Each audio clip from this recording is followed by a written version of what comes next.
Halo Sobat FS, welcome back to this channel. Industri otomotif yang dulu didominasi oleh Jepang dan Eropa kini mulai berubah arah. Cina yang dulu dianggap hanya bisa meniru, kini justru berada di garis depan dalam revolusi mobil listrik.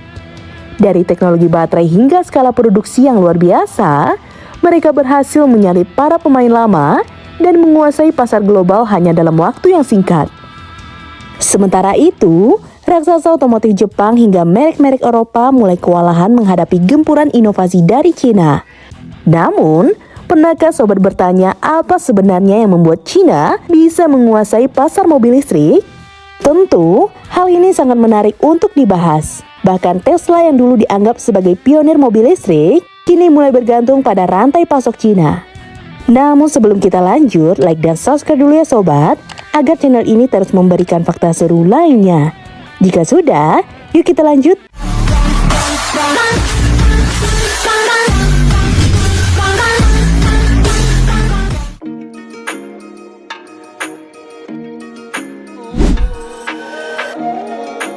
Cina menyadari bahwa untuk bisa bersaing dengan negara-negara otomotif besar seperti Jepang dan Eropa, mereka tidak bisa sekedar mengikuti jejak teknologi yang sudah ada, seperti halnya mobil bensin.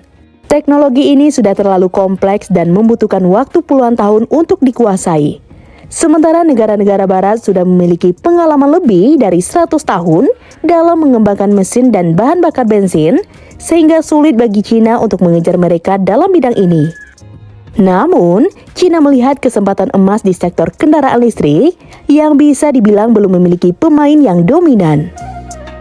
Kendaraan listrik bagaikan buku kosong, sebuah teknologi yang masih dalam tahap pengembangan dan belum ada yang benar-benar menguasainya. Inilah awalnya bagaimana Cina menjadi pemimpin pasar dalam revolusi otomotif ini. Strategi yang diambil Cina dikenal dengan nama Blue Ocean Strategy. Ini merupakan sebuah konsep penciptaan pasar baru yang belum terjamah, di mana Cina tidak berlomba untuk memperebutkan pasar yang sudah sesak, tetapi justru menciptakan pasar baru yang masih banyak peluang dan penuh potensi. Mereka tahu bahwa dengan fokus pada kendaraan listrik, mereka bisa menjadi yang pertama dan terbesar di sektor ini.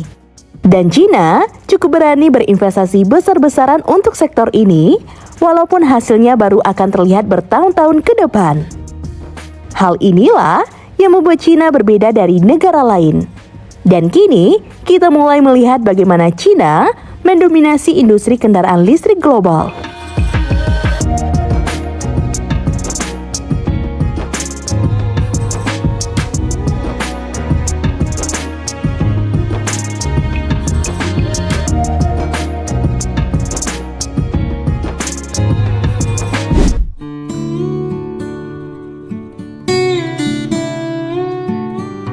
Subsidi merupakan salah satu faktor utama yang membuat Cina berhasil mendominasi pasar kendaraan listrik. Pemerintah Cina tidak hanya memberikan dukungan kepada perusahaan mobil listrik, tetapi juga kepada konsumen yang membeli kendaraan listrik. Hal ini membuat harga mobil listrik di Cina menjadi jauh lebih terjangkau dibandingkan dengan mobil bensin di negara lain. Sebagai contoh, mobil listrik dengan harga asli sekitar 300 juta bisa mendapatkan subsidi hingga 100 juta, sehingga konsumen hanya perlu membayar sekitar 200 juta saja. Ini membuat mobil listrik menjadi pilihan yang lebih murah dan lebih mudah dijangkau oleh masyarakat Cina. Di negara lain, mobil listrik masih dianggap barang mahal, namun di Cina, kendaraan listrik justru menjadi pilihan yang lebih ekonomis. Tidak hanya subsidi, pemerintah Cina juga membuat kebijakan yang mendorong masyarakat untuk beralih ke kendaraan mobil listrik. Di kota-kota besar seperti Beijing dan Shanghai, untuk membeli mobil bensin, orang-orang tersebut harus mendapatkan izin khusus. Prosesnya yang rumit dan mahal membuat banyak orang memilih mobil listrik yang lebih terjangkau dan tidak ribet. Pemerintah Cina juga sangat cerdas dalam mendukung perusahaan lokal. Mereka tidak ingin perusahaan asing mendominasi pasar kendaraan listrik, sehingga kebijakan yang ada mewajibkan perusahaan asing yang ingin menjual mobil listrik di Cina untuk bekerja sama dengan perusahaan lokal.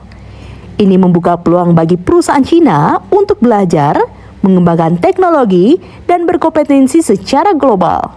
Salah satu contohnya, BYD yang awalnya merupakan perusahaan kecil yang fokus pada pembuatan baterai, berkat dukungan pemerintah, BYD kini menjadi salah satu produsen mobil listrik terbesar di dunia yang dapat bersaing dengan Tesla. Selain itu, China juga memahami pentingnya infrastruktur untuk mendukung pertumbuhan mobil listrik. Pemerintah China tidak hanya fokus pada pengembangan mobil listrik, tetapi juga membangun ribuan stasiun pengisian daya di seluruh negeri. Kini, China memiliki jaringan stasiun pengisian daya terbesar di dunia yang memungkinkan pengguna mobil listrik mengisi daya dengan mudah di mana saja.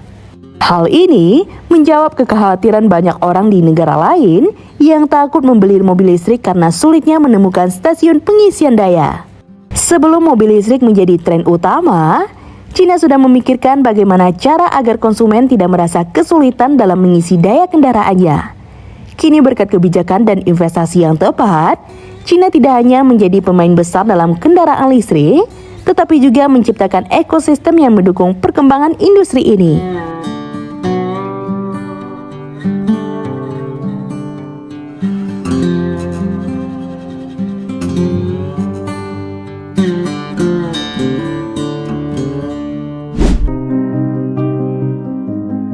China bukan hanya membuat kebijakan yang mendukung, mereka juga menjadikan negaranya sebagai laboratorium besar untuk teknologi kendaraan listrik. Jika di banyak negara kebijakan terkait kendaraan listrik masih cenderung ragu-ragu, China langsung bergerak cepat dan besar-besaran. Salah satu langkah beraninya, China mengganti seluruh armada bus di kota besar seperti Shenzhen dengan bus listrik. Hal ini sangat membantu mempercepat pengembangan teknologi kendaraan listrik. Kenapa? Karena dengan skala besar seperti itu, perusahaan-perusahaan di China bisa mendapatkan data real-time untuk mengidentifikasi dan memperbaiki masalah yang muncul, seperti baterai yang terlalu cepat panas dan daya tahan yang kurang. Percakapan tentang teknologi ini tidak hanya berkisar pada konsep, tetapi langsung diuji dalam kondisi nyata. Dengan eksperimen berskala masif, hal serupa pun akan diterapkan di Indonesia. Kita akan melihat bagaimana kota pertama yang mengutamakan kendaraan listrik, yaitu Ibu Kota Nusantara, akan menjadi pionir dalam hal ini. Mengikuti jejak China, Indonesia pun mulai beradaptasi dengan perubahan besar di industri otomotif. Perubahan ini membuka peluang besar bagi Indonesia untuk belajar dan mengikuti jejak China.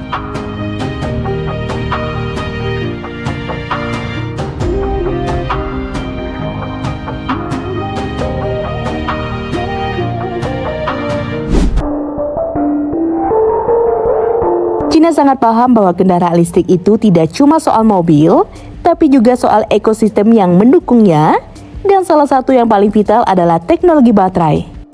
Pemerintah dan perusahaan China seperti CATL telah menginvestasikan sumber daya besar-besaran untuk menguasai pasar baterai. CATL sekarang jadi pemain utama, tidak hanya untuk perusahaan domestik tetapi juga untuk merek global besar seperti BMW dan Tesla. Keunggulan China dalam baterai bukan soal teknologi, tapi juga kontrol atas pasokan bahan baku utama seperti lithium dan kobalt. Mereka mengakuisisi tambang-tambang di Afrika dan Amerika Selatan untuk memastikan pasokan yang stabil, yang membuat mereka tak hanya dapat memenuhi kebutuhan domestik, tapi juga menjadi pemasok global. Analogi sederhananya, jika negara lain masih belajar cara memasak, China sudah menguasai semua bahan baku yang diperlukan dan bahkan memasak untuk negara lain. Strategi China nggak cuma terbatas pada pengembangan baterai saja, mereka juga menciptakan produk dengan biaya terjangkau berkat produksi komponen dalam negeri. Mulai dari baterai hingga motor listrik dan sistem pengendalian, semuanya diproduksi dalam skala besar di China, yang membuat biaya produksi bisa ditekan secara maksimal. Di sisi lain, perusahaan seperti NIO memilih untuk fokus pada segmen premium dengan teknologi futuristik. NIO menciptakan inovasi baru seperti sistem baterai swap, di mana pengguna bisa mengganti baterai dalam waktu kurang dari 5 menit di stasiun khusus. Dengan berbagai pendekatan ini, China berhasil menciptakan ekosistem kendaraan listrik yang lengkap, dari mobil murah yang ramah di kantong, hingga teknologi canggih yang mampu menarik perhatian konsumen di pasar negara maju.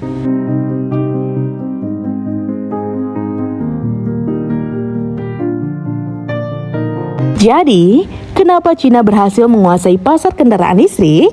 China berhasil melakukan pendekatan strategis yang terintegrasi dan berani.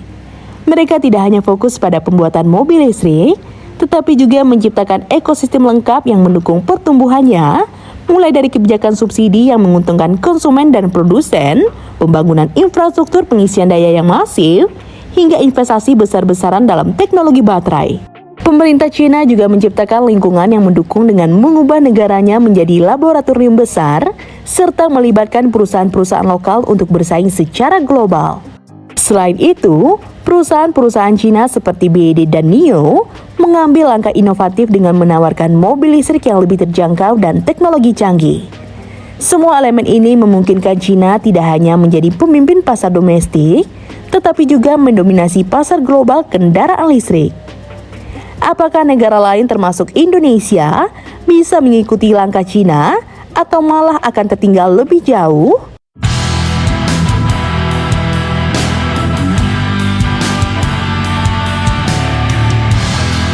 Nah, gimana menurut sobat? Tulis di kolom komentar ya. Jika sobat suka dengan video ini, like dan share ya sobat. Sampai ketemu lagi di fakta seru selanjutnya. See you!